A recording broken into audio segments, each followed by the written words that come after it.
Rosy. This is Rosy Hardy Gardening. If you like our videos, please do help us out by subscribing to the channel. Now we're in the autumn, and autumn is a brilliant time of year. Everybody thinks of it as being when the garden is closing down, you're getting all of that wonderful berry, you're getting the last lot of vegetables out of the gardening plots. The flowers are in their autumnal colours, all those beautiful shades of orange, maybe red. The foliage is starting to change colour.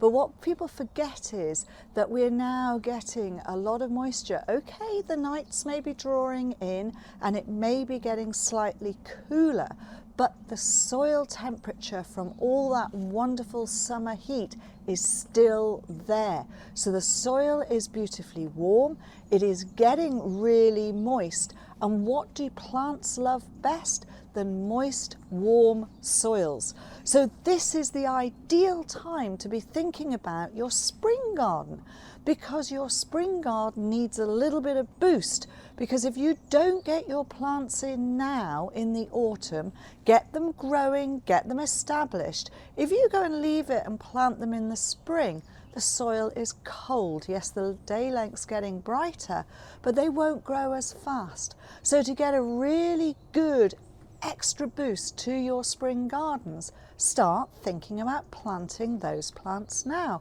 They'll get really well established. A lot of them will be semi-evergreen, so they're going to give you a little bit more interest right the way through, probably till end of December, beginning of January, and then they'll lose that foliage that was there, and then the new spring stuff comes out in about the end of March, beginning in April, and hey presto, you've got a fantastic looking spring garden.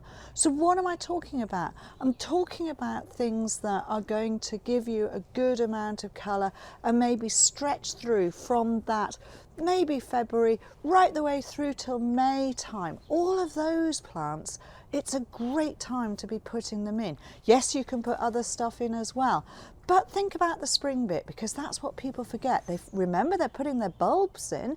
So if you're digging around and putting bulbs into your garden, why not think about putting some top cover of herbaceous perennials in there as well, because then when the bulbs die back down, the herbaceous takes over and you don't see all of those leaves dying back down. So I've got a little selection here of wonderful things that will give you some great colour. Now I've not got them in any order whatsoever, and you can choose the different varieties. I've just chosen ones that were looking good at this moment and I think have great foliage for this time of the year, but then I know they're going to look fantastic when they flower later in the season. So we've got your wonderful things like Brunnera with these huge, big, beautiful leaves, which are hairy and don't get eaten by the slugs and snails. So this one is Alexander's Great. Alexander's Great, these leaves are not as big. This is a young plant. So this has just got its first little lot of foliage on it. When this dies back down, which will probably be mid-November, so that means it's going to give you some leaf colour right the way through now until then, and it will die back down. Then when it comes back up in the spring, the leaf is quite small, up to about this size, then it gets bigger and bigger, and eventually the foliage will get to somewhere around about 30 to 45 centimetres, a foot to a foot and a half, and the same sideways. So that's a big clump. It's a much bigger form than your other Brunneras, and it then has beautiful starry blue flowers over the top of it like a forget-me-not. Absolutely stunning. These are brilliant plants, and then the flowers die off, the foliage stays there. Brilliant hosta alternative if you've got a real problem with slugs and snails. So Brunnera, Alexander's Great. Then you get the Pulmonarias. Oh, just forgot to say, this is happier if it is in part shade. It will go into deep shade. You can push it into full sun, but quite often if you do that, it'll get a little bit scorched around the edge. Pulmonaria, these are fantastic, good old-fashioned cottage garden perennials, really great. This one is Trevi's Fountain, lovely blue flowers over the top of this incredibly silver-marked foliage, and it's elongated foliage, lovely clumps, not too tall with the foliage, probably just under a foot, about 20 centimetres, but wide by about foot to 18 inches, 30 to 45. Flowers held above, lovely blue colour, probably a little bit brighter blue than the colour of my jacket, and they are great again for the spring. This is another one, part shade, and they will be really happy. Helleborus, of course, well, you can't go wrong than putting a hellebore in. They're such good value. You get foliage, and if you get these ones which have got the marbled markings, this one is Anna's red, really fantastic, good, deep red flowers which point upwards so you see their faces, and they are great. And again, sun, part shade, really, really happy.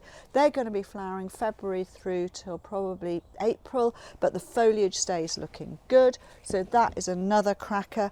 If you need ground cover, then you can't go far wrong than choose an Ajuga. This particular Ajuga is a really large leafed one. This is Catlin's Giant.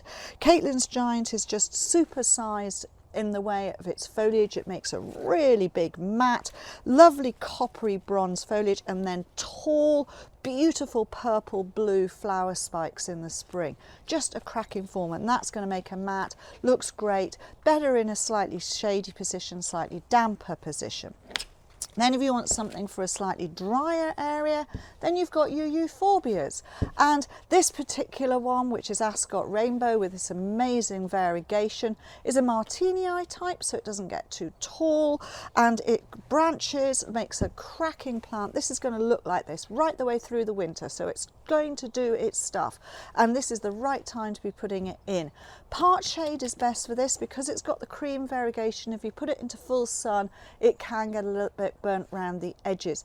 Drier soils though, so that's for a free draining site. So we've got a good combination of different things that are going on here. Then if you like variegated foliage, how about this amazing new Pulmonaria? And this one is Golden Feathers. That actually is a really good name for it because they do look like feathers, really golden. Now this is making a cracking little mound at the moment, but it's a good time to get it in. It'll get its feet down. It will be completely deciduous, and in the spring up it comes with this bright rush of golden foliage and then a beautiful blue flower over the top, and that's going to carry on through. So think about the different things that you're going to put in. Epimediums, it's great time to put them in. This is Epimedium pubigerum. This is one that is one of the ones which keeps its foliage and then has a lovely little buff flower over it, but it makes a cracking big plant for shady spots. Really, really good. So you're going to be keeping your areas going, and by putting the plants in now, they're going to make lovely clumps. They're going to be flowering beautifully for you, and you get the most out of them, and that's really the best way to do it. Heucherellas, this one's Cracked Ice. This is one of the new varieties. Heucherellas will go sun or shade. Very, very useful plants. They're a cross between a Heucher and a Heucherella. They tend to have lovely fluffy flowers. This one has a creamy flower on the top of it. Great foliage, and that one's going to look really good. You can give it a trim up in the spring, and then the new foliage will come through. Lastly, I finished with one which is a taller plant, and even this one's got a little flower on it now, but that'll show you what it's going to have, because where all of this leaf goes along here, and you can see these lovely leaf axils which are beautifully purple where it joins onto the main stem of the plant, will have these dropping bells of green in the late spring. This is Disporum, this is Disporum, longistylum, Night Heron, and this one has very purple coloured foliage as the new foliage comes up, so that makes it really interesting. It's going to get to around about 2.5 feet tall, 75-80 centimetres, maybe bigger, and then it makes a good clump, maybe about 30-45 centimetres, 18 inches after about 2 to 3 years. It's a brilliant semi-shade, shade-loving plant, used a lot in those sort of jungle-like gardens, so because it just looks fantastic, and when it's covered in these beautiful bells, it looks superb. So this going in now really will encourage it to make a good big clump. It will die back down, and then you'll see it coming back up in the spring. So all of these are going to make really good show for you when they're flowering in the spring, but they're also going to be of interest through this winter as well. So remember, autumn is a brilliant planting time, especially for your spring garden. Thank you very much for watching, and please do subscribe to the channel.